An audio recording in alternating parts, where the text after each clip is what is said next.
할렐루야, 오늘은 복된 주일입니다. 무더운 날씨가 계속되어서 지치기 쉽지만 오늘도 하나님 앞에 예배함으로 나아갈 때 하나님께서 우리에게 여름날의 시원한 생수와 같은 은혜를 주시리라고 믿습니다. 오늘 본문의 말씀은 지난주에 이어서 이스라엘 기업 분배에 관한 내용입니다. 하나님께서 약속하신 가나안 땅을 주시는 내용인데요. 예나 지금이나 땅에 관한 문제는 최고의 관심사인 것 같습니다. 자, 이제 오늘 본문 속으로 들어가 보시도록 하겠습니다.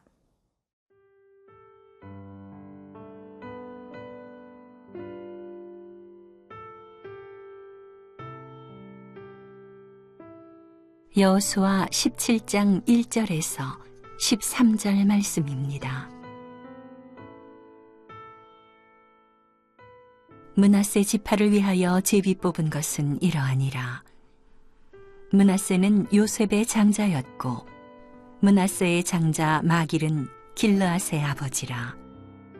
그는 용사였기 때문에 길르앗과 바산을 받았으므로 므낫세의 남은 자손을 위하여 그들의 가족대로 제비를 뽑았는데 그들은 곧 아비에셀의 자손과 헬렉의 자손과 아스리엘의 자손과 세겜의 자손과 헤벨의 자손과 스미다의 자손이니 그들의 가족대로 요셉의 아들 므낫세의 남자 자손들이며 헤벨의 아들 길르앗의 손자 마길의 증손 므낫세의 현손 슬로브앗은 아들이 없고 딸뿐이요 그 딸들의 이름은 말라와 노아와 호글라와 밀가와 디르사라.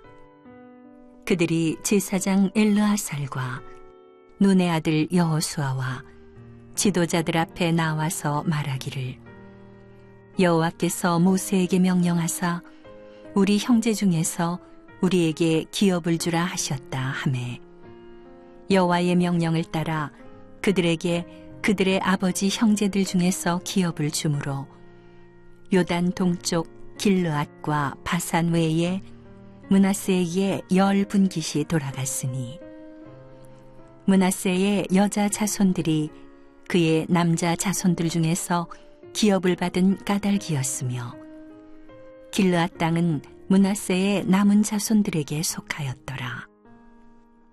므낫세의 경계는 아셀에서부터 세겜 앞 믹무닷까지이며 그 오른쪽으로 가서 엔다프와 주민의 경계에 이르나니 다프와 땅은 므낫세에게 속하였으되 므낫세의 경계에 있는 다프와는 에브라임 자손에게 속하였으며 또 그 경계가 가나 시내로 내려가서 그 시내 남쪽에 이르나니 므낫세의 성읍 중에 이 성읍들은 에브라임에게 속하였으며 므낫세의 경계는 그 시내 북쪽이요 그 끝은 바다이며 남쪽으로는 에브라임에 속하였고 북쪽으로는 므낫세에 속하였고 바다가 그 경계가 되었으며 그들의 땅의 북쪽은 아셀에 이르고 동쪽은 이사갈에 이르렀으며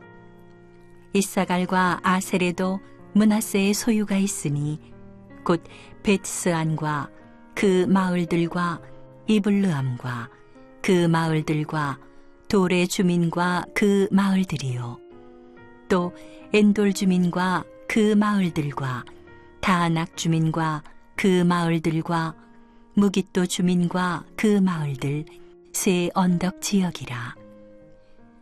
그러나 므낫세 자손이 그 성읍들의 주민을 쫓아내지 못하매 가나안 족속이 결심하고 그 땅에 거주하였더니 이스라엘 자손이 강성한 후에야 가나안 족속에게 노역을 시켰고 다 쫓아내지 아니하였더라.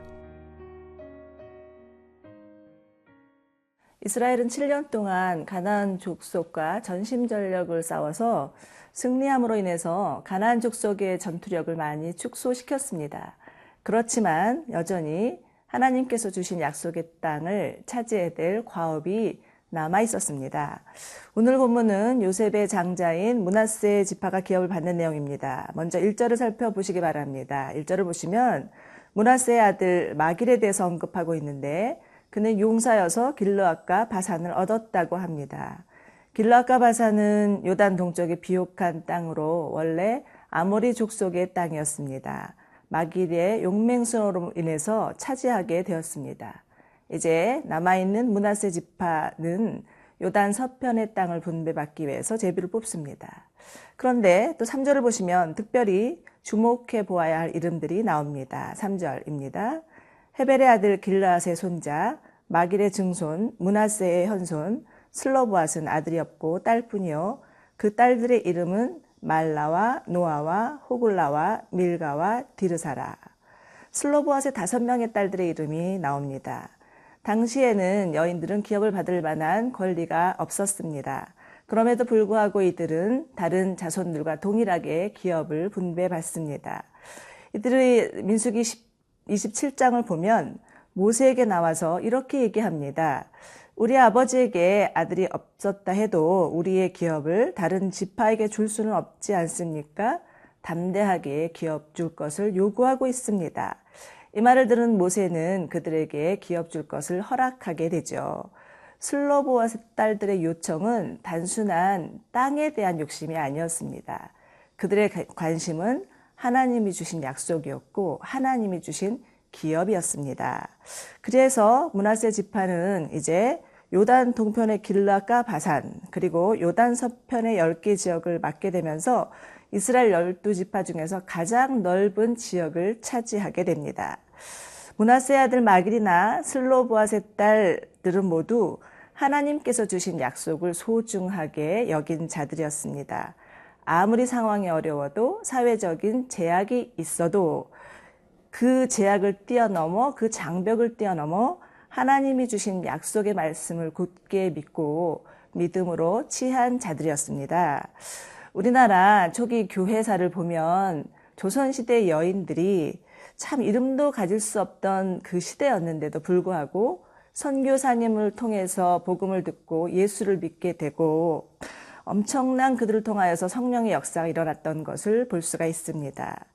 그들은 예수를 믿는다는 이유 때문에 또 집에서 쫓겨나기도 하고 남편에게 구박을 받기도 하고 매를 맞기도 했지만 그럼에도 불구하고 믿음을 저버리지 않았고 가정을 위해서 기도했고 그래서 그들이 믿음으로 나아갔을 때 그 가정 가운데 하나님의 놀라운 성령의 역사, 구원의 역사가 일어났었던 것을 볼 수가 있습니다.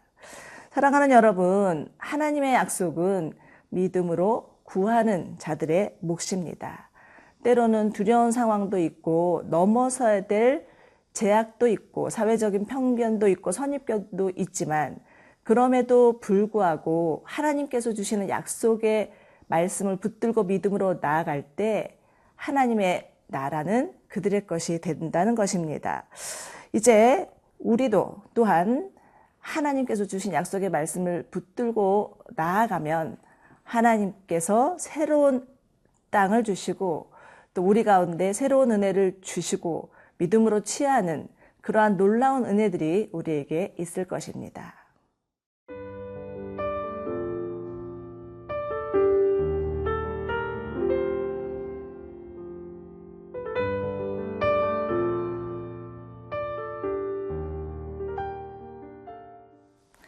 이제 7절부터는 므낫세 영토가 소개되고 있습니다. 아주 낯선 지명들이죠.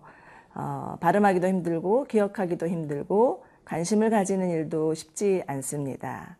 그러나 우리가 이 지명조차도 곰곰이 묵상해 볼 필요가 있는 것은 이것은 하나님의 개입하신 역사, 하나님의 역사이기 때문입니다. 8절을 보시면 답부아라는 지역이 나오는데 이는 므낫세 지파에 속한 땅이었습니다.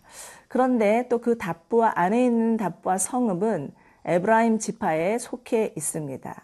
그런가 하면 에브라임의 성들은 므낫세의 성들 가운데 있기도 합니다. 11절에 보시면 므낫세의 소유지가 이사갈과 아셀의 영토 안에 있기도 합니다. 뭔가 뒤섞여 있는 것 같고 또 경계가 분명하지 않은 것 같고 이렇게 살다 보면 충분히 문제의 소지가 있지 않을까 하는 염려도 됩니다. 그런데 하나님께서 이렇게 하신 이유는 무엇일까요? 이것은 내 땅이고 저쪽은 네 땅이고 이렇게 무자르듯 하는 것이 아니라 서로 협력하며 살기를 원하는 하나님의 마음이 담겨져 있기 때문입니다. 너무 야박하게 계산하지 않고 조금씩 양보하며 때로는 심지어 손해를 보는 일이 있어도 함께 하기를 원하는 하나님의 뜻이었습니다. 그런데 간혹 살다 보면 또 형제 간의 재산 문제로, 성도 간의 소송 문제로 얼굴을 붉히고 관계가 깨어지고 심지어는 원수지간이 되는 안타까운 소식이 들리기도 합니다. 여러분들 가운데 혹시나 재산이나 사업의 문제로 인해서 형제 간에 또 성도 간에 어려워진 관계는 없습니까? 교회 사역으로 인하여서 소원해진, 서먹해진 관계는 없습니까? 오늘 이 말씀을 묵상하다가 하나님께서 생각나게 하시는 분이 계시다면 주저하지 마시고 먼저 찾아가 보시면 어떻겠습니까? 그러할 때 우리 안에 새로운 하나님의 사건들이 일어날 것입니다. 이제 므낫세 지파는 이스라엘의 12지파 중에서 가장 넓은 영토를 분배를 받긴 하지만 안타깝게도 그 기업을 온전히 차지하는 못했다고 말하고 있습니다. 12절입니다. 그러나 므낫세 자손이 이 성읍들의 주민을 쫓아내지 못함에 가나안 족속이 결심하고 그 땅에 거주하였더니 이스라엘 자손이 강성한 후에야 가나안 족속에게 노역을 시켰고 다 쫓아내지 아니하였더라. 므낫세 지파가 가나안 주민을 다 쫓아내지 못한 이유는 가나안의 전력이 그들보다 강했기 때문이었습니다. 그렇지만 또 하나님께서 그들을 더 강하게 하셔서 가나안 족속들을 약화시켰을 때조차도 그들은 그들을 다 쫓아내지 않았고 노예 삼았다라고 표현하고 있습니다. 우리는 이를 통해서 우리 안에 심각한 적은 외부에 있지 않고 우리 내부에 있다라는 것을 발견할 수 있습니다. 아마 므낫세 지파는 이렇게 생각했던 것 같습니다. 굳이 저들을 다 진멸할 필요가 있을까? 저들을 데려다가 종 삼으면 우리가 더 편안하게 살 수 있었을 텐데. 그러나 이것은 엄연히 하나님의 명령을 어긴 처사였고 당장의 이익이 눈이 어두워서 하나님의 말씀을 외면해버린 불신앙이었습니다. 그래서 결국은 그 사건으로 인하여서 므낫세 지파는 올무에 빠지게 되고 나중에는 모압 족속에 흡수되는 그러한 비극을 초래하게 됩니다. 사랑하는 여러분, 당장 눈앞의 이익보다 하나님의 말씀에 순종하는 것이 더 중요합니다. 우리에게는 하나님께서 주신 사명이 있습니다. 복음을 가지고 세상을 변혁시키라는 하나님께서 주신 명령입니다. 자신도 모르게 혹시나 세상과 타협하고 있는 부분은 없지 않나 살펴보았으면 좋겠습니다. 오늘 하루도 하나님의 말씀을 신뢰하며 나갈 때 하나님께서 우리를 통하여서 일하여 주실 것입니다. 함께 기도하시겠습니다. 사랑하는 주님, 우리에게 하나님께서 기업이 되어주시고 우리의 삶의 영역 가운데 또 하나님의 복음으로 말미암아 또 정복해야 될 영역이 있다고 말씀하여 주시는 것을 기억합니다. 하나님, 저희로 하여금 하나님이 주시는 약속의 말씀을 붙잡고 담대히 나아가는 자들 되게 하여 주시옵소서. 그래서 복음으로 말미암아 세상 가운데 하나님 사랑 전하는 자들 되게 하여 주시옵소서. 예수님의 이름으로 기도드립니다. 아멘.